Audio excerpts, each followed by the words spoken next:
Hi friends, అందరికీ ఏం చేస్తున్నారు? ఇక నేనైతే ఈరోజు మాది దొండకాయ టమాటా కర్రీ అయితే చేయబోతున్నానండి. దొండకాయలు అయితే కట్ చేసుకుని ఇంకా ఈయనైతే మార్కెట్కి వెళ్ళారు. మూమూస్ ఈయనైతే మార్కెట్కి వెళ్ళారు టమాటా తీసుకురావడానికి.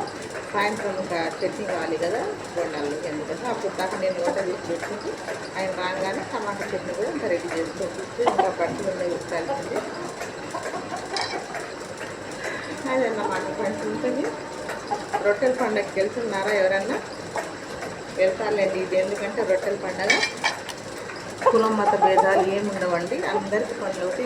వెళ్ళిన ప్రతి ఒక్కరికి మా మంచి మనసుతో వెళ్ళి ఏం కోరుకున్న అవుతాయి అన్నమాట. అలాగే మా పెద్దబాబు కూడా 2 సంవత్సరాలు వెళ్ళాడు, 3వ సంవత్సరంలో జాబ్ వచ్చేసింది. ఇంకా మళ్ళీ ఆ రొట్టె తీసుకెళ్ళి రేపు వదిలిపెట్టి రావాలన్నమాట. మా అత్తవాళ్ళతో పాటు వెళ్తున్నాను మా పెద్దబాబు. నేను వెళ్ళాలంటే నాకేమో కుదరలేదండి. ఎప్పుడు వెళ్దాం అనుకుంటాం, అప్పుడేమో వచ్చే సంవత్సరం వాళ్ళ ఈ సంవత్సరం వెళ్దాం అనుకున్నా ఏదో అటెంప్ట్స్ కూర్చుంటుంది కదా, ఇంకా వెళ్ళలేదు పరిస్థితి అనమాట. ఇంకా ఎలాగైనా వచ్చే సంవత్సరం అని వెళ్ళాలి. ఆ కోరిక నెరవేరుద్దు, నాకు కూడా తెలియదు తెలుస్తుంది. సరే, దొండకాయలు కట్ చేసి ఇంకా కూర వండేసి మళ్ళీ అంతేగా చాలా పనులు ఉన్నాయన్నమాట. ఇంకా టిఫిన్ బండి అంటేనే పని కదా. అది